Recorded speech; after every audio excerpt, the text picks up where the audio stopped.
সৃষ্টির সেরা হিসাবে সৃষ্টির ভিতরে সবচেয়ে দামি, সবচেয়ে বেশি বিবেক বুদ্ধি হিসাবে মানুষ সৃষ্টির ভিতরে সেরা। সত্য তো? মানুষের মতো বিবেক, বুদ্ধি, বিদ্যা আল্লাহ কোনো সৃষ্টিকে দেন নাই। বিদায় আমাদের একটা জিনিস চিন্তা করা উচিত, একটা জিনিস আমাদেরকে চিন্তা করা উচিত। আওয়াজ না, আওয়াজ না, আওয়াজ হলে কিন্তু আল্লাহর হুকুম থাকবে না, হুকুম পুরা করা হবে না। কেননা শয়তান চাবে না আমরা আজকে পুরস্কার নিয়ে উঠি, আর পুরস্কারটা কত বড় এটা আপনি আর আমি ধারণা করতে পারবো না। বিদায় শয়তান চাবে না যে আমরা পুরস্কার নিয়ে উঠি, এই জন্য হট্টগোল করাবে, হই হুল্লা হবে, আওয়াজ হবে। কিন্তু আল্লাহর আদেশ হলো আনসিতু, বিলকুল চুপ। আল্লাহর আদেশ হলো ফাসতামিউ, পরিপূর্ণ মনোযোগ দিয়ে শোনো। যেটা আমি বুঝাইতে চাইতেছি, একটা জিনিস আমাদের চিন্তা করা উচিত। এই 60-70 বছরের জীবনকে সামনে রেখা, কেননা 70-এর বেশি, 60-এর বেশি যারা থাকবে তাদেরকে প্রত্যেক এলাকায় হাতের করে গোনা যায়। আর আল্লাহ রসুলের কথা সত্য, আমার উম্মতি বাইনা 60 ও 70, আমরা 60-70 বৎসরই দুনিয়াতে থাকব। এই 60-70 বৎসরকে সামনে রেখা আমাদের একটা ভাবা উচিত যে আমি এইখানে অর্জন করলাম কি, আর ওইখানের জন্য অর্জন করলাম কি। এইখানে থাকবো 60-70 বছর, আর ওইখানে থাকবো চিরদিন। বুঝাইতে মনে হয় পারি না। এইখানের জন্য আমি কতটুকু অর্জন করলাম, মানুষ দেখে এইখানে কতটুকু অর্জন করলো। এইখানে যতই অর্জন করুক না কেন, যতই অর্জন করুক না কেন, সত্য তো এটাই, মৃত্যুর ওই কথাই সত্য হবে যেটা মরার সাথে সাথে ফেরেশতা কানে ধ্বনি দিবে। ফেরেশতা বলবে যাহাবাতিল আমওয়াল, তোমার সমস্ত অর্জন হাতছাড়া। শিক্ষিতের শিক্ষা হাতছাড়া, দীক্ষিতের দীক্ষা হাতছাড়া, টাকাওয়ালার টাকা হাতছাড়া, সম্পত্তিওয়ালার সম্পত্তি হাতছাড়া, ফ্যাক্টরিওয়ালার ফ্যাক্টরি হাতছাড়া, পদালার পদ হাতছাড়া। ফেরেশতার কথাই সত্য হবে, মরার সাথে সাথে কানে ধ্বনি দিবে, মরণ লগ্নেই কানে ধ্বনি দিবে, যাহাবাতিল আমওয়াল, তোমার এইখানের অর্জন হাতছাড়া। এই জন্যই তো সত্য, মানুষ দেখে যে মানুষ খালি হাত গেল, অথচ হাজারো কোটি টাকার মালিক, লক্ষ কোটি টাকার মালিক, কিন্তু দুনিয়ার থেকে খালি হাত চায়। মৃত্যু লগ্নে ফেরেশতা কানে ধ্বনি দিবে, যাহাবাতিল আমওয়াল, তোমার সমস্ত অর্জন হাতছাড়া। এই জন্য আমাদের চিন্তা করা উচিত, এই 60-70 বৎসরের জীবনের জন্য আমি অর্জন করলাম কতটুকু। পাশাপাশি চিন্তা করা উচিত যে মৃত্যুর পরে যে আমার চিরদিনের জীবন আসতেছে, ওটার জন্য আমার অর্জন কতটুকু।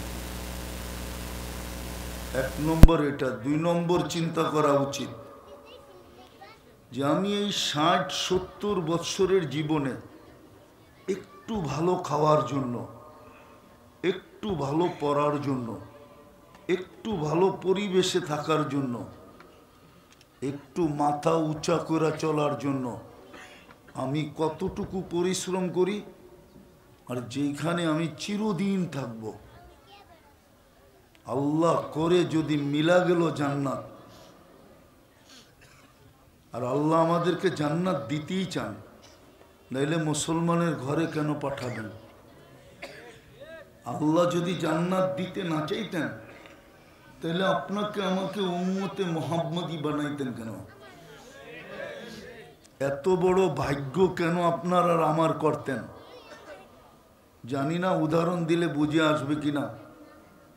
যদি আমাদের ভাগ্য বড় নাই হইতো, আর আল্লাহ যদি জান্নাত আমাদেরকে দিতে নাই চাইতেন, তাহলে প্রতিদিন রাত্রে আমাদেরকে ডাইকা ডাইকা গুনাহ মাফ করতে কেন চান?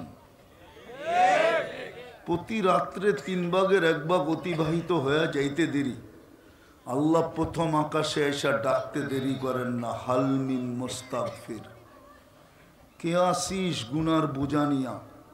আমি চলে আসছি, হাত উঠাইতে দেরি, মাফ করতে দেরি করব না। কিন্তু আফসোস তো এখানেই, এই মজমারি কয়জন ডেলি হাত উঠায়?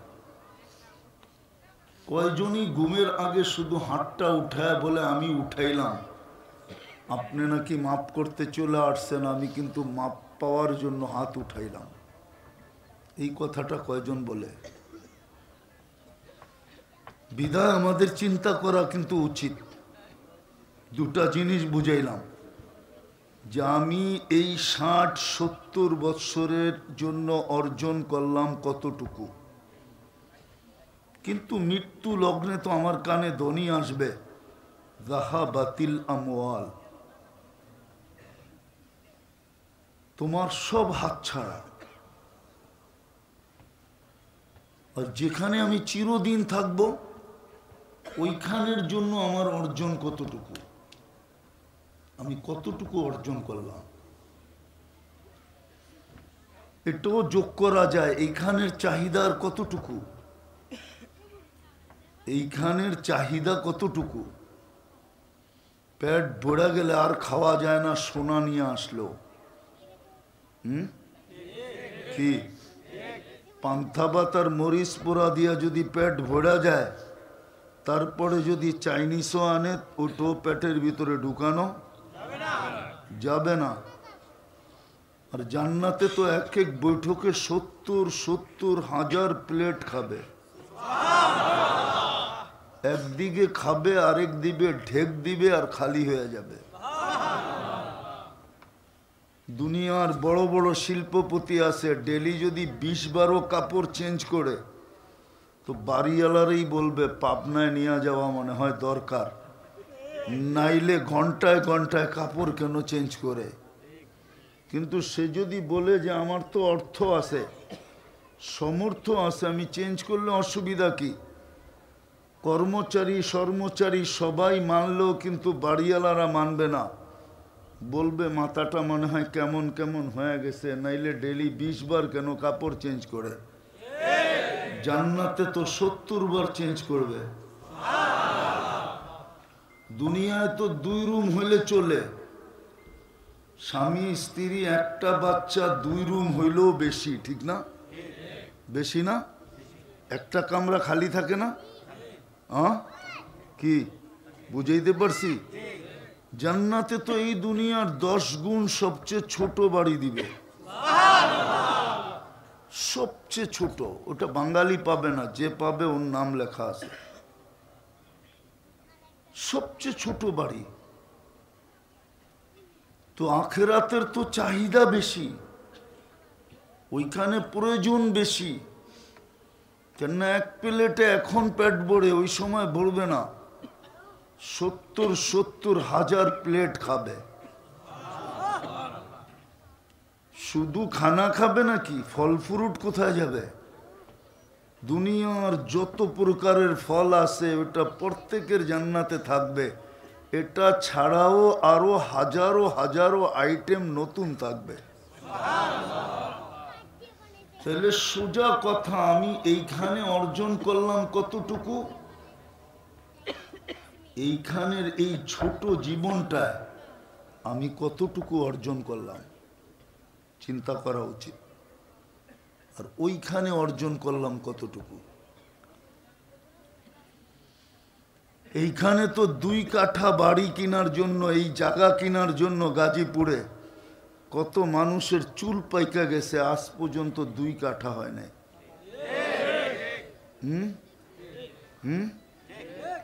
হইলেও শুধু জায়গাটা হয়েছে, কোনো মতে একটা টিন শেড হয়েছে, কিন্তু একটু 2টা ইট বসানোর সুযোগ এখনো হয় নাই। বিদায় চিন্তা করা উচিত, আমি এইখানে অর্জন করলাম কতটুকু, ওইখানে অর্জন করলাম কতটুকু। এইখানে অর্জন করার জন্য মাথার গাম পায়ে ফেললাম কতটুকু, আর ওইখানে অর্জন করার জন্য মাথার গাম পায়ে ফেললাম কতটুকু। এইখানের প্রয়োজন তো অল্প, অল্পতে মিটা যায়, ওইখানের প্রয়োজন তো অল্পতে মিটবে না, অসীম প্রয়োজন, সীমাহীন প্রয়োজন হবে। বললাম না আজকে 2 রুমে চলে, জান্নাতে 2 রুমে চলবে না, 2 রুমে চলবে না। এই জন্য সুযোগ আমাদের হাতে এখনো আছে। সূর্য ডুবতে দেখাও সুযোগ, সূর্য উঠতে দেখাও সুযোগ। বিশ্বাস করেন কি করেন না? সূর্য যখন উঠতে দেখে তো সূর্য বলতে বলতেই ওঠে, ফাক্তানিম, সুবর্ণ সুযোগ মনে কর, আনা ইয়াউমুন জাদীদ, আমি নতুন দিন। তুমি দেখতে পারছো, বিদায় তুমি বিশ্বাস করতে পারো, ইয়াকিন করতে পারো, ইন্নাল্লাহা ইয়াবসুতু ইয়াদাহু নাহারান, আল্লাহ যেন তোমাকে হাত প্রসারিত করার সুযোগ দিছে, রাত্রের গুনাহগুলার তওবা যেন তুমি সকালবেলা করতে পারো। আবার যখন ডুবতে দেখে তখনও সুবর্ণ সুযোগ, আল্লাহ সুযোগ দিছে, ইয়াবসুতু ইয়াদাহু লাইলান হাত্তা ইয়াতুবা মাসিআন নাহার, সারা দিন যে গুনাহ করলো রাতের অন্ধকারে যেন মাপ চায়া ক্লিন করতে পারে। তাইলে দিন দেখতে পারা এটাও সুযোগ, রাত দেখতে পারা এটাও সুযোগ, কিন্তু সত্য এটাও, কিন্তু দুনিয়ার কোনো পরিচয় কিন্তু এখানে চলবে না। যদি চলতো তাহলে কোরআনে এতগুলা দৃষ্টান্ত আমাদেরকে কোনোদিন শিখাইতেন না। কোরআনে এক একটার মেসাল দিয়া, দৃষ্টান্ত দিয়া আল্লাহ বুঝাইছেন যে রাজত্বের মালিক হলেই যদি চলতো তাইলে নমরুদ বড় মর্যাদাশালী হতো, ফেরাউন তো আরো বড় মর্যাদাশালী হতো। বিদায় রাজত্বের পরিচয় আমাদের কাছে চলবে না। মন্ত্রিত্বের পরিচয় যদি চলতো তাহলে হামান সবচেয়ে বড় মর্যাদাশালী হতো। সম্পদের পরিচয় যদি চলতো তাহলে কারুন সবচেয়ে বড় মর্যাদাশালী হতো। বাপ বেটার সম্পর্ক যদি চলতো তাহলে নূহ আলাইহিস ইসলামের ছেলেরও বিরাট বড় মর্যাদা হইতো।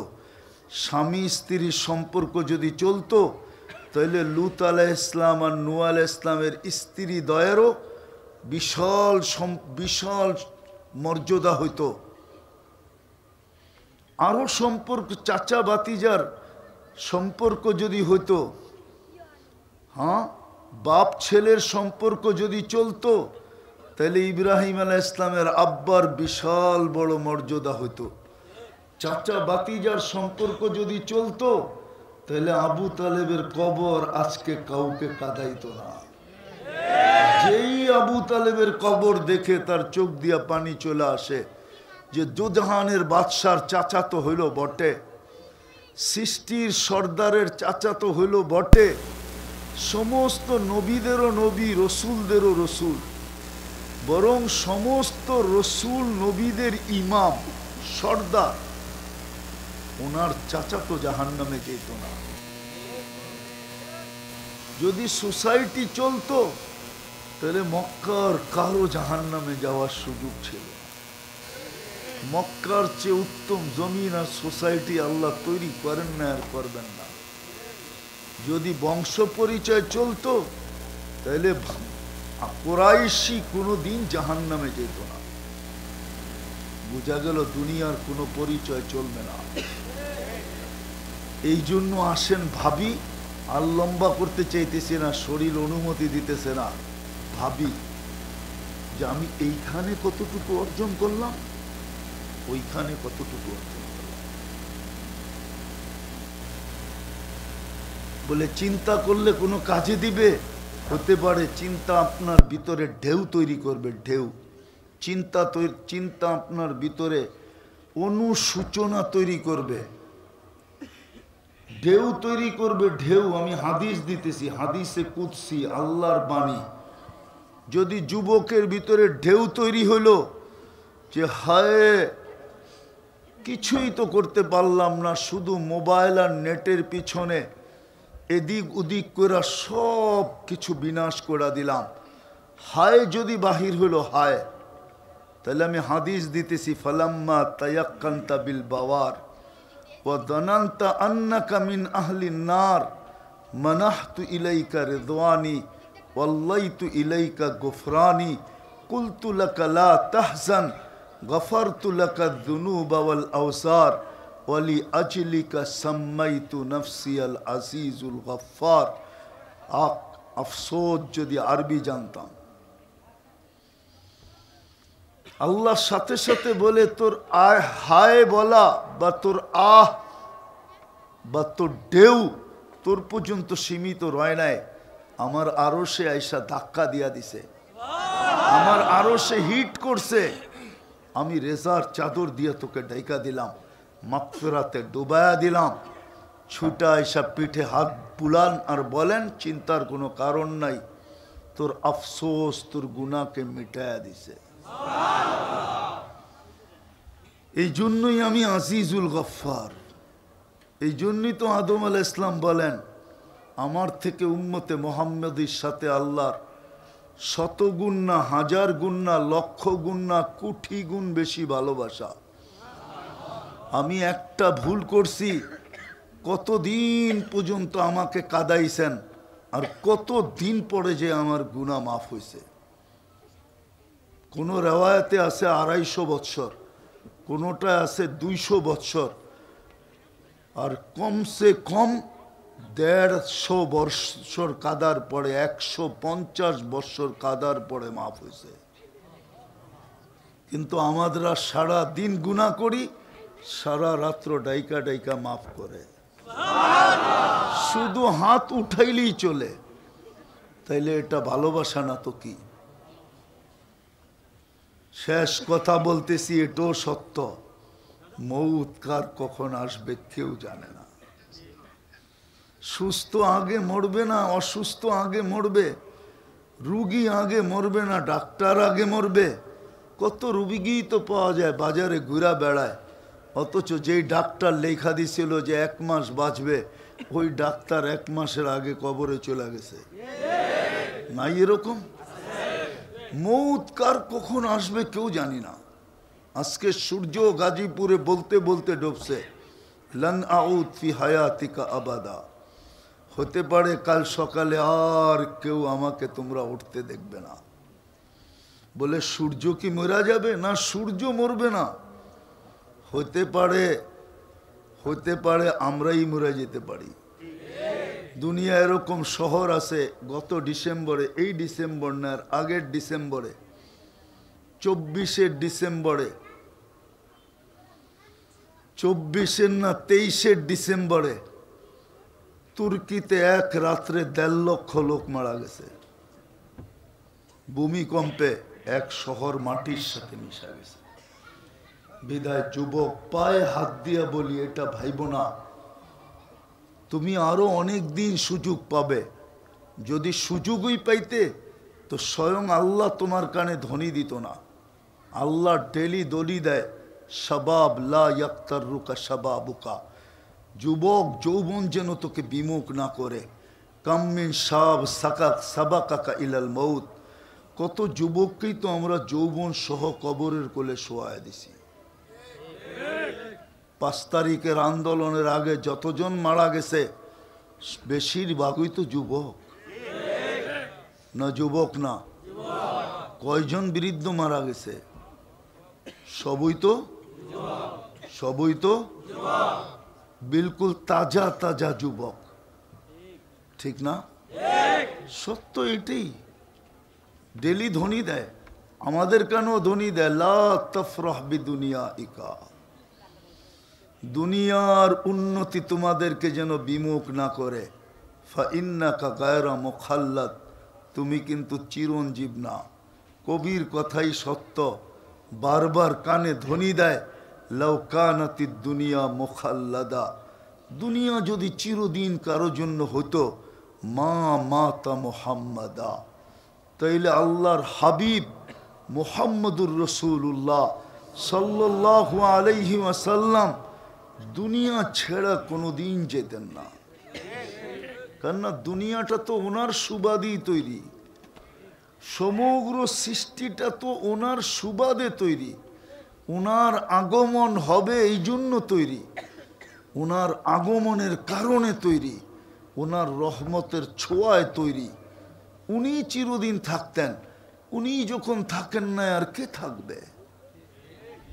বিদায় ভাবি এইখানে কতটুকু গড়লাম, ওইখানে কতটুকু গড়লাম।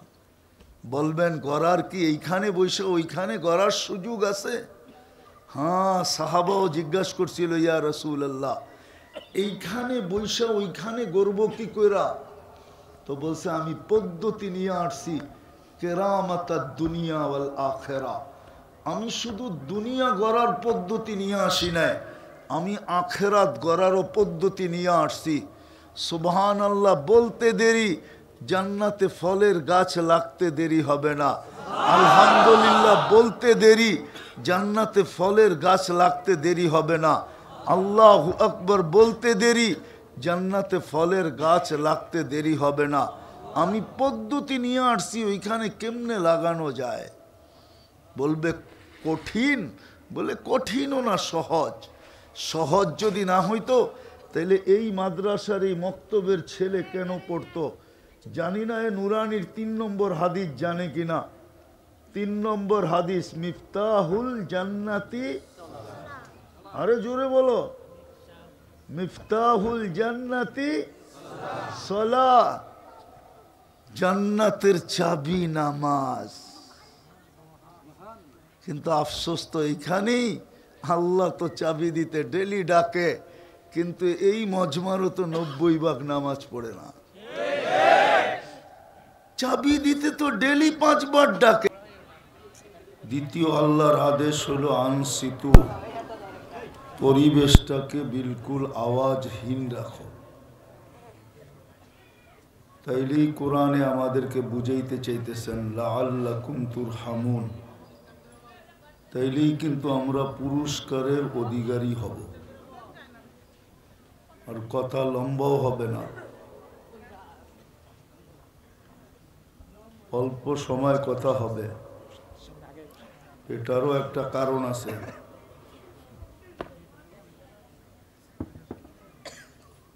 সেটা হলো, সকালে আমার নামার কথা ছিল ঢাকাতে, কিন্তু কুয়াশার কারণে এতটুকুই বিপর্যয়ের শিকার হয়েছি। আজকের কুয়াশার কারণে ঢাকা এয়ারপোর্ট সকাল থেকে পড়ায় দুপুর পর্যন্ত বিপর্যয়ের শিকার ছিল। সিলেট থেকে পরে আসতে আসতে ফ্লাইট সিলেটে চলে গেছে, সিলেট থেকে আসতে আসতে সারা রাত্র না ঘুমানোর কারণে ক্লান্ত হয়ে গেছি। চাইছিলাম আসবো না, কিন্তু মাদ্রাসার দিকে দেখা কমসে কম উপস্থিতি হলেও আপনারা বুঝবেন যে এরা আসলেই আমাদেরকে দাওয়াত দিছিল। কিন্তু প্রাকৃতিক দুর্যোগ যেটা মানুষ বলে, ওটা মানুষের হাতে না, ওটা আল্লাহর হাতে। ওটা বলার কারো সুযোগ নাই কখন কি রূপে আসে। এই জন্য কথা লম্বা হবে না, খুব অল্প হবে। কিন্তু আশা করি যদি আল্লাহর হুকুম পুরা করে শুনি তাহলে অল্প কথাই যথেষ্ট হবে। প্রশ্নও বলতে পারেন, কথা বলার ভঙ্গিও বলতে পারেন।